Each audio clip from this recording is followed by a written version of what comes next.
ಇವತ್ತು ನಮಗೆಲ್ಲ ಗೊತ್ತಿದ್ದಂಗೆ ಬೆಳಗಾವಿ DCC ಬ್ಯಾಂಕಿನ ಅಧ್ಯಕ್ಷ ಸ್ಥಾನಕ್ಕೆ ಸನ್ಮಾನ್ಯ ಗೌರವಾನ್ವಿತ ರಮೇಶ್ ಕತ್ತಿ ಅವರು ರಾಜೀನಾಮೆ ಕೊಟ್ಟರು. ಸೊ ಆ ಇಶ್ಯೂ ಅಲ್ಲಿ ಕೆಲವೊಂದು ಟಿವಿಯಲ್ಲಿ ಅಂದ್ರೆ ಬೇರೆ ಬೇರೆ ಥರ ಏನೋ ಬರ್ತಾ ಇದೆ, ಅಂದ್ರೆ ಅವ್ರಿಗೂ ವಿಷಯ ಗೊತ್ತಿಲ್ಲ ಅಂತ ಬೇರೆ ಬೇರೆ ಥರ ಬರ್ತಿದೆ. ಅದಕ್ಕೆ ನಮಗೆಲ್ಲ ವಿಷಯ ಕ್ಲಿಯರ್ ಆಗಿ ಹೇಳ್ತಾನೆ. ಸೊ ಯಾಕಂದರೆ DCC ಬ್ಯಾಂಕ್ ಎಲ್ಲರೂ ನಾವು 2020 ಎಲ್ಲರೂ ಹಿರಿಯರು ಸೇರಿ ಎಲ್ಲರೂ ಅವಿರೋಧ ಆಯ್ಕೆ ಮಾಡಿದ್ವಿ. ಮ್ಯಾಕ್ಸಿಮಮ್ ಸೀಟನ್ನು ಅಧ್ಯಕ್ಷ ಉಪಾಧ್ಯಕ್ಷನು ಅವಿರೋಧ ಆಯ್ಕೆ ಮಾಡಿದ್ದೀವಿ.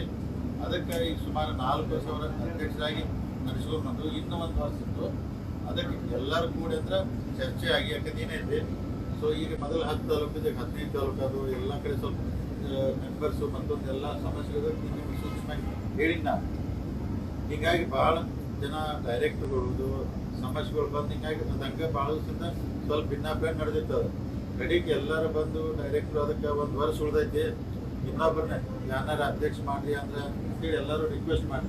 ಅದಕ್ಕೆ ನಾವೆಲ್ಲ ರಮೇಶ್ ಕತ್ತಿ ಅವರಿಗೆ ರಿಕ್ವೆಸ್ಟ್ ಮಾಡಿದೆವು, ಇನ್ನೂ 1 ವರ್ಷ ಅವಧಿ ಉಳಿದೈತಿ, ನಾವು ಅಧ್ಯಕ್ಷ ಸ್ಥಾನಕ್ಕೆ ಬಿಟ್ಕೊಟ್ಟು ಇನ್ನೊಬ್ರಿಗೆ ಮಾಡೋಕ್ಕೆ ಅವಕಾಶ ಮಾಡಿಕೊಟ್ಟಿದ್ದಾಗ ರಮೇಶ್ ಕತ್ತಿ ಅವರು ಸ್ವ ಇಚ್ಛೆಯಿಂದ ರಾಜೀನಾಮೆ ಕೊಟ್ಟು ಇನ್ನೊಬ್ಬರನ್ನ ಮಾಡೋಣ ಅಂತೇಳಿ ಅವಕಾಶ ಮಾಡಿಕೊಟ್ರು. ಅಂದರೆ ಇದ್ರೊಳಗೆ ಇನ್ನೇನಾಯ್ತು ಅಂದ್ರೆ 14 ಜನ ಡೈರೆಕ್ಟ್ರು ಸೇರಿದ್ರು ಅಥವಾ ಅವ್ರ ಮ್ಯಾಗ ವಿಶ್ವಾಸ ನಿರ್ಣಯ ಮಾಡಿಸ್ತಾರೋ ಅದಕ್ಕೆ ಎದುರು ರಮೇಶ್ ಕತ್ತಿ ಅವ್ರು ರಾಜೀನಾಮೆ ಕೊಟ್ಟರೆ ಈಗೆಲ್ಲ ಸುದ್ದಿ ಬರುತ್ತೆ. ಆ ಥರ ಏನೂ ಇಲ್ಲ.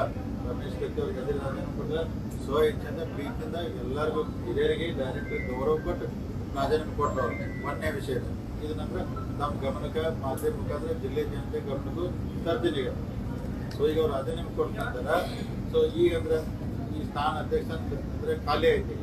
ಸೊ ಮುಂದೆ ಅಧ್ಯಕ್ಷ ಸ್ಥಾನ ಮಾಡೋ ವಿಚಾರ ಬಂದಾಗ ಈಗ ನಾವಂದ್ರೆ ಅಕ್ಟೋಬರ್ 8 ಒಳಗೆ ಅಂದರೆ ಈ ತಿಂಗಳು ಮುಗಿಯೊಳಗೆ ಹೊಸ ಅಧ್ಯಕ್ಷನು ಆಯ್ಕೆ ಮಾಡಿದ್ವಿ. ಬೆಳಗಾವಿ DCC ಬ್ಯಾಂಕಿಗೆ ಹೊಸ ಅಧ್ಯಕ್ಷನ ಮಾಡುವಂಥದ್ರಾಗ ಇದಕ್ಕೆಲ್ಲ ಹಿರಿಯರು ಇದ್ದಾರೆ. ಅಂದರೆ ಉದಾಹರಣೆಗೆ ಉಸ್ತುವಾರಿ ಸಚಿವರು ಸನ್ಮಾನ್ಯ ಸತೀಶ್ ಜಾರಕಿಹೊಳಿ ಅವರು, ನಮ್ಮ ರಾಜ್ಯದ ಜಿಲ್ಲೆ ಹಿರಿಯ ಪ್ರಮುಖ ಪ್ರಭಾಕರ್ ಕೋರೆ ಸಾವ್ಕಾರ ಅದಾರೆ, ಗೌರವಾನ್ವಿತ ಲಕ್ಷ್ಮಣ್ ಸವದಿ ಅವರು ಅದಾರು, ರಮೇಶ್ ಜಾರಕಿಹೊಳಿ ಅದಾರು, ಇವನ್ ರಮೇಶ್ ಕತ್ತಿ ಅವರು ಇರ್ತಾರೆ ಹಿರಿಯರು. ಅವರೆಲ್ಲ 5 ಜನ ಸೇರಿ ಮುಂದಿನ ಅಧ್ಯಕ್ಷನ ಆಯ್ಕೆ ಮಾಡ್ತಾರೆ, ಅಂದರೆ ಹೊಸ ಅಧ್ಯಕ್ಷನ.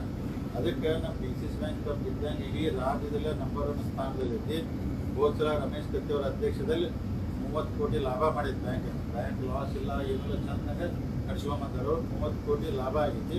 ಅದಕ್ಕೆ ಬ್ಯಾಂಕ್ನ ಭಾಳ ವ್ಯವಸ್ಥಿತವಾಗಿ ಭಾಳ ಚಲೋವಾಗಿ ಗಟ್ಟಿಮುಟ್ಟಾಗಿ ನಡ್ಸ್ಕೊಂಬಂದರು. ಅದಕ್ಕೆ ನಾವೆಲ್ಲರೂ ಡೈರೆಕ್ಟ್ರುಗಳು ಹಿರಿಯರ ವಿನಂತಿ ಮೇರೆಗೆ ಒಂದೊಂದು ಬೇರೆದವ್ರನ್ನ ಅಧ್ಯಕ್ಷ ಮಾಡ್ಕೊಂಡು ಬಿಟ್ಟು ಕೊಡ್ಬೇಕಂತ ವಿನಂತಿ ಮಾಡಿದಾಗ ಸ್ವ ಇಚ್ಛೆಯಿಂದ ಅವರು ರಾಜೀನಾಮೆ ಪತ್ರ ಅವರ ಬ್ಯಾಂಕ್ ಕಳಿಸು. ಅದಕ್ಕೆ ಯಾರೋ ಒತ್ತಾಯ ಮಾಡುವ ಅಥವಾ ರಮೇಶ್ ಕತ್ತಿ ಅವ್ರ ಎದುರು ರಾಜೀನಾಮೆ ಕೊಟ್ಟರೆ ದಯಮಾಡಿ ಇದಂದ್ರೆ ಸಂದೇಶ ಜಿಲ್ಲೆ ಹೋಗೋದು ಬೇಡ ಅಂತೇಳಿ ನಮ್ಮ ಮಾಧ್ಯಮದವ್ರಿಗೆ ನಾವು ವಿನಂತಿ ಮಾಡ್ಬೋದು. ಅಕ್ಟೋಬರ್ 8 ಒಳಗಾಗಿನ ಹೊಸ ಅಧ್ಯಕ್ಷ ಮಾಡಿ ಆ ಅಧ್ಯಕ್ಷರು 1 ವರ್ಷ ಒಳಗೆ ಅಧ್ಯಕ್ಷರಾಗಿ ಮುಂದುವರಿತಾರೆ. ಅಂದರೆ ಮುಂದಿನ ನವೆಂಬರ್ಗೆ DCC ಬ್ಯಾಂಕ್ ಮತ್ತು ಹೊಸ ಎಲೆಕ್ಷನ್ ಬರ್ತೈತೆ, ಮುಂದಿನ 5 ವರ್ಷ ಹೋಗಿಲ್ಲ. ಅದಕ್ಕೆ ಆ 1 ವರ್ಷ ಅಧ್ಯಕ್ಷನ ಆಯ್ಕೆ ಮಾಡೋಣ ಎಲ್ಲ ಸಾಧಕ ಬಾಧಕ ವಿಚಾರ ಮಾಡಿ ಬ್ಯಾಂಕ್ ದೃಷ್ಟಿಯಿಂದ ಅಂದರೆ ಬ್ಯಾಂಕು ರೈತರು ಗ್ರಾಹಕರು ನೌಕರರ ದೃಷ್ಟಿಯಿಂದ ಚಲೋ ಅಧ್ಯಕ್ಷನ ಆಯ್ಕೆ ಮಾಡೋಕ್ಕೆ ಪ್ರಾಮಾಣಿಕವಾಗಿ ಪ್ರಯತ್ನ ಮಾಡ್ತೀವಿ.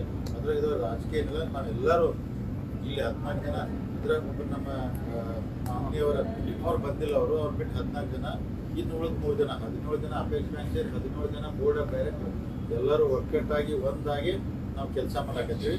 ಅದಕ್ಕೆ ಮುಂದಿನ ದಿನಮಾನದಲ್ಲಿ DCC ಬ್ಯಾಂಕಿಂದ ಇನ್ನೂ ಈ ಜಿಲ್ಲೆಯಲ್ಲಿರುವಂಥ ರೈತರಿಗೆ ಹೆಚ್ಚಿನ ಅನುಕೂಲ ಆಗೋ ದೃಷ್ಟಿಯಿಂದ ನಾವೆಲ್ಲರೂ ಕೂಡಿ ಏನೆಲ್ಲ 5 ಜನ ಅವ್ರ ಹಿರಿಯರು ನಾವೆಲ್ಲ ಕೂಡಿ ಮಾಡ್ತೀವಿ. ಅದಕ್ಕೆ ದಯಮಾಡಿ ಈ ಸಂದೇಶ ಜಿಲ್ಲೆಯಲ್ಲಿ ರಮೇಶ್ ಕತ್ತಿ ಅವರಿಗೆ ಎಲ್ಲ ಇವರನ್ನ ಇದು ಮಾಡ್ರು ಅದಕ್ಕೆ ಮಾಡಿ ಅಂತ ಈ ಸಂದೇಶ ಹೋಗೋದು ಸ್ವ ಇಚ್ಛೆಯಿಂದ ಕೊಟ್ಟಿದ್ದಾರೆ. ಈಗಾರು ರಮೇಶ್ ಕತ್ತಿ ಅವರು ನಮ್ಮ ಜೊತೆಗಿದ್ದಾರೆ, ನಾವು ಅವ್ರ ಜೊತೆಗಿದ್ವಿ. ಎಲ್ಲ ಕೂಡ ಮುಂದಿನ ಅಧ್ಯಕ್ಷನ ಆಯ್ಕೆ ಮಾಡಿ ಬ್ಯಾಂಕ್ ಸುಸೂತ್ರವಾಗಿ ನಡೆಯುವಂಥ ಪ್ರಾಮಾಣಿಕ ಪ್ರಯತ್ನ